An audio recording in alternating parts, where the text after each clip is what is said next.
Hi guys, thanks for joining me. I thought I would try and do a book review of this book in particular, which is Sacred Britannia, The Gods and Rituals of Roman Britain, written by Miranda, Aldhouse-Green. Now Miranda has written two other books. One is The Celtic Myths, A Guide to the Ancient Gods and Legends, and the other one was Bog Bodies Uncovered, Solving Europe's Ancient Mystery.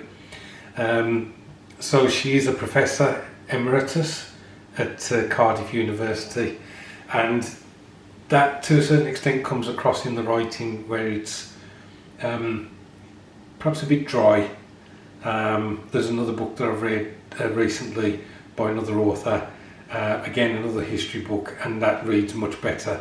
But nevertheless, it gives us a lot of detail that it can give, bearing in mind that there aren't any sources for some of the spiritual and ritual stuff that went on during Roman Britain. For instance, the Druids. We don't have a lot of information about the indigenous Druids at the time, so we have to rely on, or Miranda's relied on, the Roman sources, but at the same time telling us to beware that, you know, the Romans are writing in like a political way. They want to paint the Druids in a dark way, if you like. It's almost like civilizing Rome is coming to remove these people.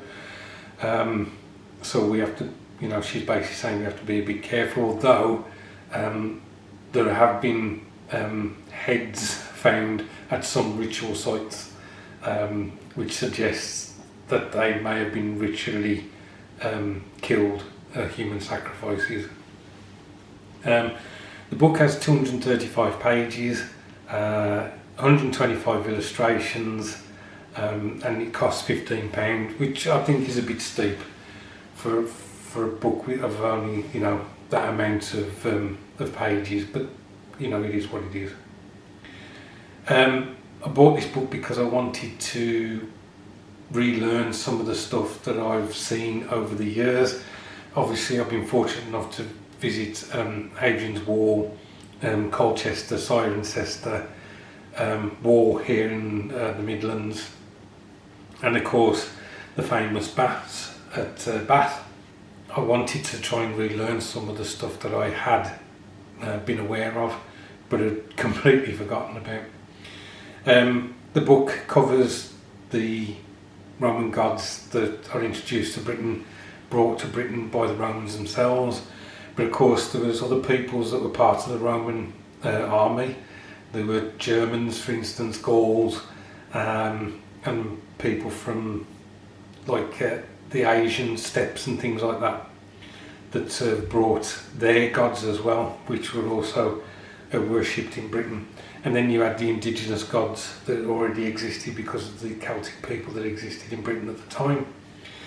So what would have happened, or what happened, it appears, is that rather than Rome trying to liquidate those gods and get rid of them, they just incorporated them. It's almost like the Roman people were so superstitious about most things that, you know, rather than cheesing off a god that was indigenous to a population, they accepted it in order not to anger her or him.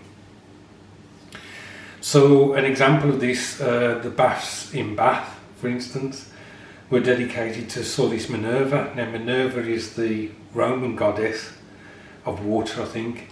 Sulis is the, I think, the Celtic goddess of fire. And one of the reasons they were put together was because obviously the springs at Bath are hot water springs. So I think I'm remembering that right anyway. So it was really good to read this book. I think it took me about a week to read it, but it was great to find out the information, and as I say, relearn some of the stuff that I'd already come across. Would I recommend it? Absolutely, I would.